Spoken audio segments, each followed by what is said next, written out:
능력 이 전체적인 거. 그래서 화목제를 드리고 난 다음에는 제사를 드리는 사람과 제사장이 화목제물을 먹을 때 기름을 먹지 말아라. 이 기름은 가장 좋은 부분, 기름진 부분을 가리킵니다. 그래서 이것을 이 기름을 화제로 당신께 드리라고 3장이면 3절에서 5절, 9절에서 11절, 14절에서 16절 이렇게 계속 말씀합니다. 지금 어떤 대상이 됐든 기름은 먹지 말아라. 그래서 기름 먹지 말라고 하는 것은 하나님의 영광을 가로채지 말라는 겁니다. 하나님께 온전히 영광을 돌려드리라는 그런 명령입니다. 그러니까 우리가 하나님께 모든 영광을 돌려드리는 것은 너무나도 당연한데요. 죄인을 구원하시고 축복하시고 보호하시고 섭리하시며 능력을 주신 분이 하나님입니다. 우리가 이 일에 개입한 것이 하나도 없고요. 다 하나님의 은혜입니다. 그래서 모든 영광은 마땅히 하나님 앞에 돌리는 것이 맞습니다. 그래서 우리가 뭐 교회에서 뭐 봉사하고 섬기고 헌신하고 사람들로부터 자신의 수고를 알아주고 칭찬해 주기를 원할 때가 있는데 이제 그런 거는 개의치 마셔야 됩니다. 왜냐하면 하나님이 알아주시면 되거든요. 그래서 이거는 하나님 앞에 드려지는 겁니다. 그래서 직접 영광과 칭찬을 받고자 하는 생각은 안 하는 것이 좋고요. 이런 사람들은 영광을 가로챌 수가 있다는 겁니다. 하나님 영광을. 그러니까 하나님 영광을 위해서 뭐 하나님께 바치는 물질, 나의 능력 이게 다 어디서 옵니까? 하나님께로부터 오는 겁니다. 그래서 모두 하나님이 주신 것. 그래서 종교적 열심도 결국은 하나님이 나에게 열심을 주신 겁니다. 그래서 마땅히 하나님께 영광이 받으셔야 되고요. 그래서 이런 관점에서 보면 성경의 베드로전서 4장 10절 11절 말씀이 굉장히 우리가 숙고해야 될 말씀이 아닌가 생각이 됩니다. 각각 은사를 받은 대로 하나님의 각양 은사를 맡은 선한 청지기같이 서로 봉사하라. 만일 누가 말하려면 하나님 말씀을 하는 것 같이 하고 누가 봉사하려면 하나님의 공급하시는 힘으로 하는 것 같이 하라. 이는 범사에 예수 그리스도로 말미암아 하나님이 영광을 받으시게 하려 함이니 그에게 영광과 권능이 세세 무궁토록 있느니라. 그 하는 이유가 뭡니까? 하나님이 영광을 받으시게 하기 위해서입니다. 그러니까 이거 구약으로 말하면 어떻습니까? 기름은 태우라는 거예요. 그러니까 우리가 어떤 일을 하고 나서 영광은 하나님 받으셔야 됩니다. 운동선수들이 하나님께 영광을 돌립니다 하는 게 맞는 거예요. 우리가 어떤 삶을 이렇게 하기 위해서 중요한 자리에서 하나님께 영광을 돌립니다. 이 일을 이렇게 이루게 하신 것은 하나님이라는 거죠. 그래서 고린도 10장 31절 너희가 먹든지 마시든지 무엇을 하든지 다 하나님의 영광을 위해 하라. 하나님의 영광을 받으시면 됩니다. 기름은 태워야 된다는 거예요. 고린도 3장 17절 무엇을 하든지 말이나 일이나 다 주 예수의 이름으로 하고 그를 힘입어 하나님 아버지께 감사하라 그랬어요. 우리가 살아가면서 하나님 영광을 가로채는 잘못을 범하지 않게 되시길 주의 이름으로 축원합니다. 그래서 뭐 신약에도 보면 뭐 굳이 하는 일을 뭐 마치 자기가 한 것처럼 이렇게 해가지고 하다가 죽은 사람이 있지 않습니까? 그러니까 하나님의 영광을 가로채면 안 된다. 또 하나는 17절에 보니 기름과 피를 먹지 말라고 했는데요. 기름과 피를 식용을 금한 데는 여러 가지 이유가 있습니다. 기름과 피가 생명을 상징합니다. 풍성함, 생명을 상징합니다. 그래서 기름은 생명을 지속시키는 힘의 근원이고 피는 생명 자체의 근원이기 때문에 그것은 마땅히 생명의 주관자이신 하나님에게 돌려드려야 됩니다. 기름과 피를 먹지 말라는 명령은 모든 생명을 주관하시는 분은 하나님이시므로 인간이 함부로 생명을 다뤄서는 안 된다라는 교훈이에요. 우리 시대가 지금 잘못하는 게 뭡니까? 이게 유전자 복제를 하면서 지금 어디까지 갑니까? 생명 창조회까지 갑니다. 신의 영역에 도전하고 있는 거예요. 그러면 이게 뭐를 말하냐면 마지막 때가 됐다는 걸 얘기하는 겁니다. 어디까지 올라가는 겁니까? 하늘 꼭대기까지 이제 올라가는 거죠. 그래서 이걸 우리가 살아가는 동안에 다른 쪽으로 말하면 생명은 다 하나님께 속한 것이기 때문에 인간의 생명을 주관하려 해서는 안 됩니다. 그래서 인간 사회를 이렇게 우리가 들여다보면 생명에 대한 하나님의 주권을 침범하는 경우들이 종종 일어납니다. 욕심 때문에 사람을 죽이는 살인, 또는 스스로 목숨을 끊는 자살, 이런 것들은 하나님의 주권을 침해하는 무서운 죄입니다. 어떤 분이 물어보죠. 자살하면 지옥 가요? 천국 가요? 자살하면 제가 볼 때는 지옥 갈 확률이 높습니다. 왜냐하면 하나님 주신 생명을 자기가 끊어버렸기 때문에. 전에 누가 그러대. 최진실은 지옥 갔어요? 천국 갔어요? 이렇게 물어보더라고요. 그래서 제가 볼 때는 지옥 갈 확률이 굉장히 높다 그랬어요. 나는 하나님의 은혜가 엄청나게 크지만 그래도 회개를 하지 않았기 때문에. 레위기 4장 이제 내일서부터 이제 또 볼 텐데요. 속죄제의 초점이 뭔지를 이제 봐야 됩니다. 근데 뭐냐면요, 회개하지 않는 게 문제예요. 그러니까 회개할 기회가 없기 때문에 지옥 가는 겁니다. 네, 저는 그렇게 봐요. 그러니까 그런 걸 이제 성경에 기록되어 있는 원어하고 이렇게 보면요, 뭐를 구분하고 있냐면요, 우리 이제 성경은 그렇게 구분합니다. 죄를 짓는 것과 부지 중에 짓는 죄, 이거를 구분하고 있거든요. 원문은 하나예요. 똑같은 단어입니다. 무슨 얘기냐면 우리는 그렇게 구분하지만 하나님은 그렇게 구분하지 않고 뭐를 구분합니까? 회개했느냐 안 했느냐 이걸 구분하세요. 그게 핵심이에요. 그거를 놓치면 착각합니다. 이거 뭐 그런 거 아닌가? 주석가들끼리도 막 서로 싸워요. 그런데 지금 중요한 건 그거거든요. 그래서 그런 관점으로, 그래서 뭐 이렇게 잘못된 거죠. 하나님 주권을 침해하는 죄고요. 그다음에 태아의 애를 죽이는 거. 우리가 많은 아이들이 뱃속에 있는 아이가 성별을 따라서 어떤 사람은 또 그냥 낙태를 시켜요. 큰 죄입니다. 제 전에 교회 섬겼던 교회에서 한 분이 낙태를 2번인가 한 거예요. 그리고 나중에 예수 믿고 그게 죄인 줄 알고요. 엄청나게 울더라고요. 잘못했다고 하나님. 근데 나에게 준 자식인데 그거를 내가 내 마음에 안 든다고 낙태를 시켰다는 거예요. 예. 그러니까 자유로운 사생활을 누리기 위해서 아무런 죄책감 없이 낙태를 하는데 이건 살인행위입니다. 어떤 형태가 됐든 생명을 해하면서 생명에 대한 하나님의 주권을 침해하는 죄는 어떤 죄보다도 더 엄중하고 무서운 심판을 받게 됩니다. 그래서 우리는 진정 다른 사람의 생명을 해치는 죄를 범하지 말아야 될 뿐만 아니라 자기 생명도 결코 해쳐서는 안 됩니다.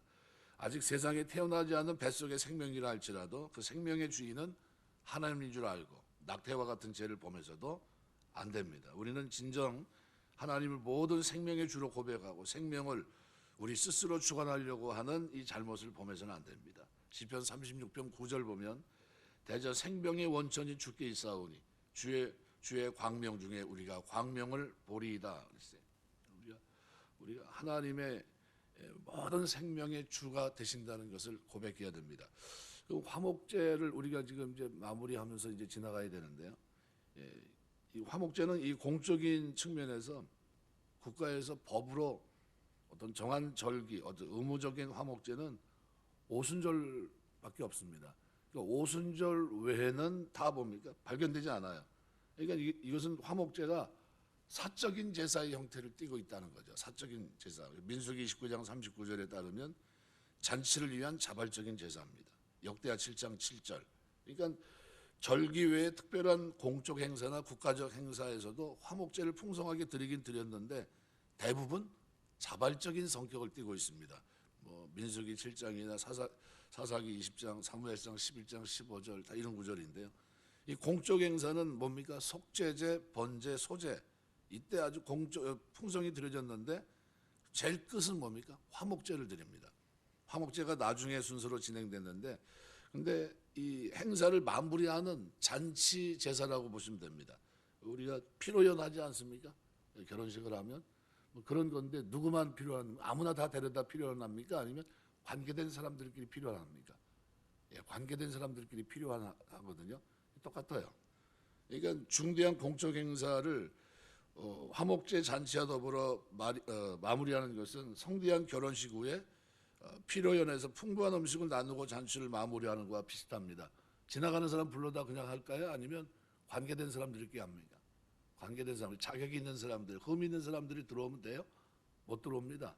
그래서 일상생활에서 특별한 감사와 은혜를 누린 사람은 언제나 성소에 올라가서 기쁨으로 화목제를 바친 후 친족, 이웃 그들과 어떻게 나눴습니다.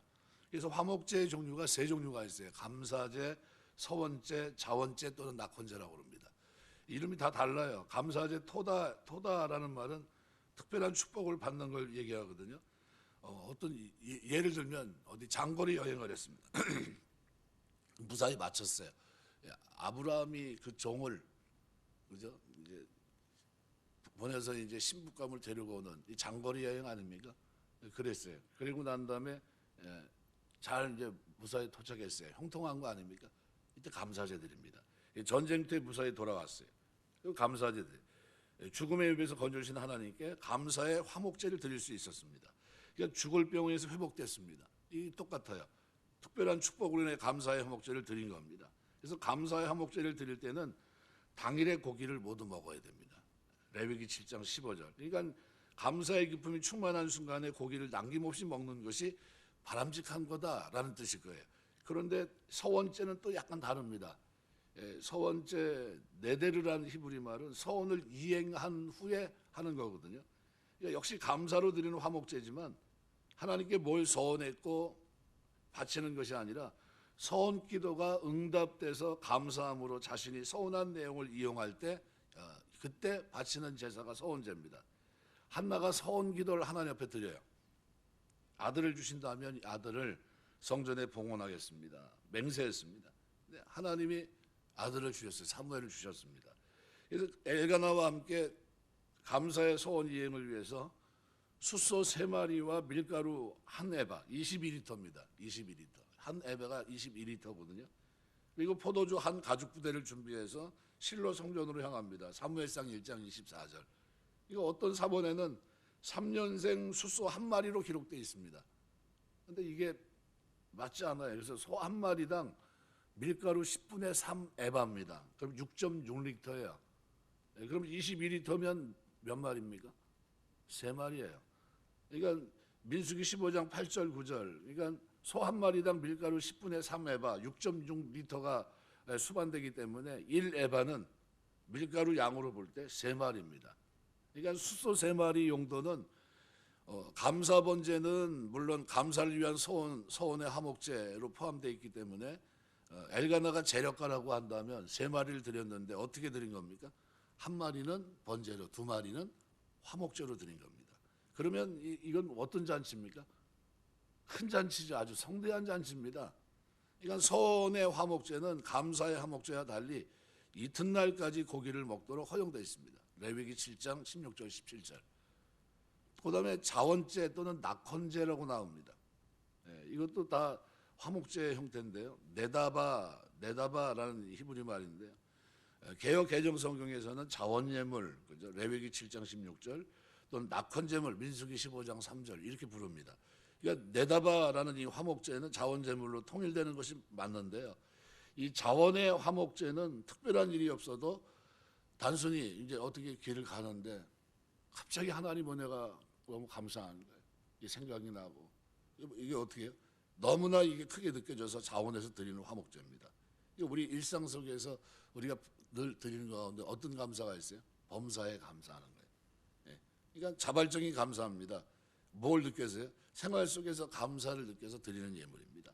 그래서 이것은 자원의 화목제입니다. 그러니까 순전히 자발성에 의해서 바치는 제사이기 때문에 짐승의 어떤 지체가 더하거나 덜하거나 레위기 22장 23절 뭐냐면 다리가 조금 맞지 않은 균형이 그래도 상관없다는 거죠. 그러니까 이때는 뭐예요? 일부 흠이 있는 것을 용인해 줍니다. 자원제, 낙헌제를 드릴 때는. 그러니까 여기서 우리가 놓치지 말아야 될 것이 있는데요. 화목제 고기 유통입니다. 옛날에는 고기를 보관하는 방법이 없었나요? 있었습니다. 어떻게 해요? 소금을 뿌려서 오래 염장을 해서 먹을 수 있는 방법. 그 외에도 나름대로. 근데 오늘 화목제를 가만히 보면요. 잡자마자 하루 이틀이에요. 그러면 이게 상하나요? 안 상합니다. 그죠? 하루 이틀은 괜찮아요. 아무 문제가 없습니다. 소고기는 언제 먹을 때가 좋아요? 고기는 한 열흘 정도 숙성시키면 좋습니다. 그 무슨 얘기예요? 상하지 않는다는 얘기죠. 우리가 볼 때. 뭘 얘기하는 겁니까? 화목제 고기는요. 율법이 정한 기간을 넘으면 거룩성을 상실하고 더러운 고기, 히브리 말로 피굴이 되는 겁니다. 그러니까 왜 우리가 그냥 우리가 말하는 대로 식용으로 하는데 아무런 문제가 없어요. 그런데 하나님이 정한 율법을 지키지 않았기 때문에 그것이 죄가 되는 거예요. 피굴. 그러니까 이 피굴은 위생상 부패가 아니라 제의상 부패예요. 제의상. 하나님이 이렇게 정한 거기 때문에 이렇게 해야 된다는 겁니다. 그러니까 제의적 의미에서 유통기간이 지난 부패한 고기를 먹으면 제명, 끊어짐을 당합니다. 아주 무서운 거죠. 유통기간이 지난 화목제 고기는 섭취 금지되어 있습니다. 그런 고기를 먹으면 자신을 부정케 하는 심각한 죄입니다. 왜요? 하나님의 말씀 어겼기 때문이에요. 유출, 사체를 만지는 사람들, 여러 원인으로 몸이 부정한 상태에서 화목제 고기를 먹는 경우에는 제명의 중보를 받습니다. 레위기 7장 18절에서 20절. 그러니까 이 화목제 식탁은 우리가 말한 대로 그냥 요즘 말하면 고기 잔치가 아니에요. 그냥 아무나 데려다 놓고서 앉아서 먹는 그런 잔치가 아니라는 거예요. 이 잔치는 특별한 예식입니다. 이것은 풍성한 식탁이긴 하지만 일종의 연장된 예배로서의 잔치였기 때문에 부정한 사람은 입장할 수 있습니까? 없습니까? 이거 어디서 먹었어요? 다? 성전에서 먹은 겁니다. 부정한 사람은 입장 불가해요. 안 되는 겁니다. 초청해서 제외됩니다. 부정한 사람이 고집을 부려 이 화목제 식탁에 참여하고 고기를 먹으면 그럼 어떻게 될까요? 모든 고기가 부정해집니다. 그럼 결국 전량 폐기해야 됩니다.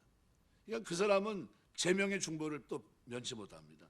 이것은 화목제 고기의 나눔이 마을에 실천되는 중요하고도 거룩한 나눔의 예식이었다는 것을 말합니다. 그러니까 이게 뭐예요? 공동체가 서로 어떻게 조심해야 되는 거예요. 그러니까 아무나 들어가서 막 먹을 수 있고 이런 게 아닙니다. 그래서 그러면 화목제의 의의가 도대체 뭘까? 화목제는 번제와 같이 하나님과 지속적으로 평화로운 관계를 유지하고 이것을 기뻐하는 감사 제물입니다. 내가 하나님과의 관계 속에서 어떻게 해요? 이렇게 한 거예요. 감사 제물도 서원제, 낙헌제 이렇게 했는데 어떻게 하나님과 바른 관계 있음으로 인해서 기뻐하는 거예요. 그러면 그 안에 들어 먹는 사람 다 누굽니까? 바른 관계 속에 있음으로 기뻐하는 그들과 나누는 겁니다. 내가 하나님 앞에 서원했는데 하나님 이런 은혜 주셨어. 너무 감사해서 하나님께 번제를 드렸고 거기 화목제야 같이 먹는 거예요. 그 같이 두르고 이게 화목제예요. 그러니까 이 잔치로 인해서 사람들 간의 반목, 불화가 해소되고 화목을 이루는 효과가 나타납니다. 이 화목제는 이웃과 더불어 기쁨과 감격을 나누는 잔치 제사입니다. 이것이 하나님이 기뻐하시는 공동체 하나됨입니다. 그러니까 화목제를 바치면서 공동체가 하나의 의식을 느껴요. 하나됨을 느낍니다. 뭘요? 하나님 앞에 바른 예배를 드리는 제2공동체예요. 우리는 바르게 하나님을 섬기는 사람들이라는 게. 그러면서 그 하나님 앞에서 우리의 정체성을 바르게 하며 기뻐하며 감사하며 찬송하며 어떻게 음식을 나누는 거예요. 이 초대교회 여러분 뭡니까? 날마다 성전에 모여 떡을 떼고 교제하는 하나의 공동체를 확인하는 장면이에요. 화목제가.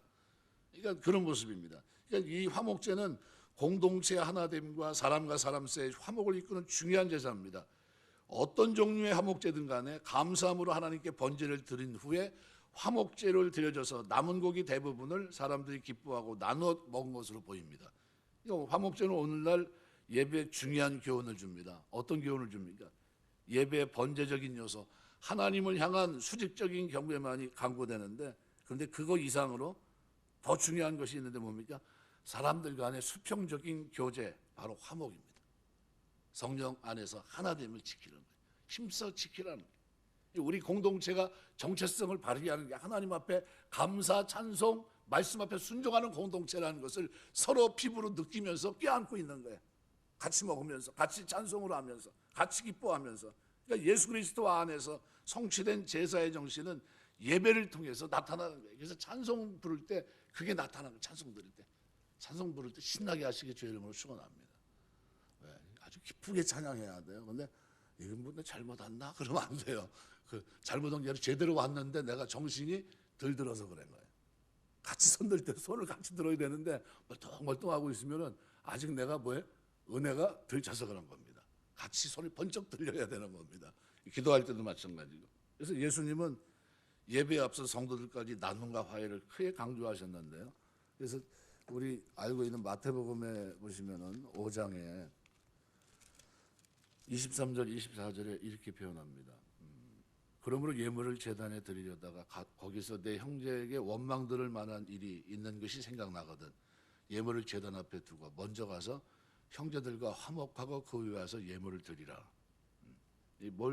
나눔과 화해를 크게 강조하셨습니다. 예수님께서. 그러니까 성도들 간의 화목이 없는 예배는 의미가 없다는 거예요. 하나의 공동체. 그럼 우리가 교회 안에서 어떻게 해야 되느냐는 거죠. 그래서 늘 어떻게 해요? 성령이 하나 되게 하신 것을 힘써 지켜야 될 것을 분명히 말씀 맺겠습니다. 화목제의 의미가 굉장히 의미가 있는 겁니다. 그래서 교회 분위기는 화목제 분위기입니다. 화목제 분위기. 늘 우리는 하나의 정체성을 가지고 감사, 찬송, 기뻐하는 공동체고 서로 어떻게 누가 좋아서 감사해서 내 기도가 응답돼서 영광 돌릴 때 어떻게 같이 기뻐하고 같이 나누고 즐거워하고 이런 공동체입니다. 그래서 그런 모습이 신앙생활의 곳곳에 다양한 모습 속에서 여러분의 삶을 통해서 나타내야 됩니다. 그런 아름다운 교회 귀한 성도 다 되시길 주의 이름으로 축원합니다. 기도하겠습니다.